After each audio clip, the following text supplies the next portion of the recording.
2022-23 оқу жылында Өскемен қаласы Назарбаев зияткерлік мектебінде менің өмірімде қолданылатын мақал-мәтелдер жобасының жүзеге асырылуына әр шаңырақ белсене атсалысты.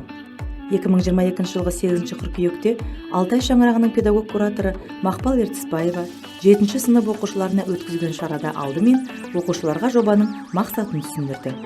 Бұдан кейін шара активити түрінде жалғасты. Олар бөлікке бөлінген мақалдарды толық құрастырып, ребуспен жасырынғандарын тапты. Шара нәтижесінде оқушылар отан, туған жер, ата-мекен тақырыптарындағы мақал-мәтелдерді естеріне түсіріп, қолдану аясының кеңейе түсуіне үлес қосты. 22 қыркүйекте Өскемен қаласы АС мектебінде жұмысқа және сабаққа келген қызметкерлер мен оқушылар үшін күн қызықты басталды. 7-д сыныбының оқушылары кірген халыққа сәлем бергеннен кейін мақалдың жалғасын табыңыз ойынын ойнатты.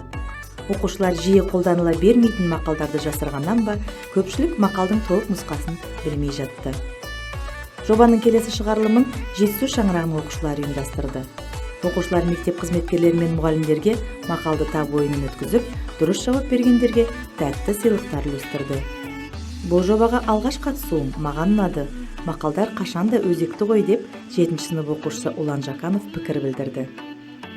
14 қазанда Мұзтау шаңырағының 7-С сынып оқушылары үлкен үзілісте жоба аясында эмодзиге жасырынған мақалды тап ойынын ойнатты.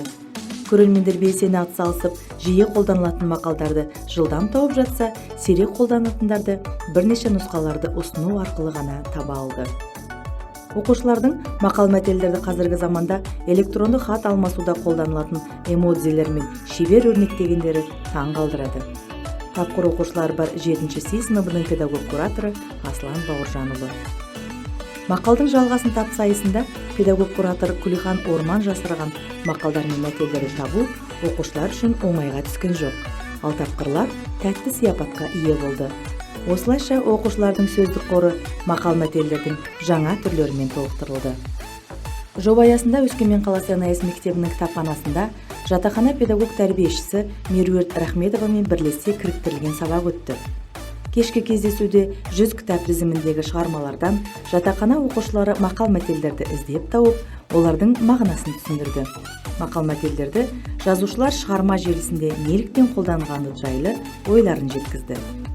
Бұдан соң оқушылардан құралған топтар Твик білім платформасында айтест арқылы мақал-мәтелдердің тақырыптары мен ерекшеліктері бойынша тест сұрақтарына жауап беріп, тәтті сыйлықтарға ие болды.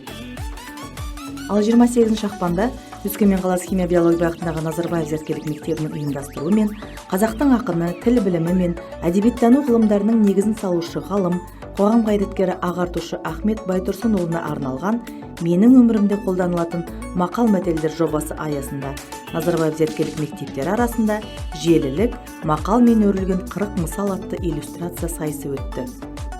Әр мектептен қатысқан 7-8 сынып оқушылары Ахмет Байтұрсынұлының 40 мысал жинағындағы шығармалардың бірінің желісінде негізделген А3 форматында параққа сурет салды. Шығарманың негізгі ойына сәйкес суреттің атауын мақал-мәтелмен жазып көрсетуі тиіс болды. Барлық қатысушыларға ұйымдастырушылар атынан алғыс хаттар табысталды.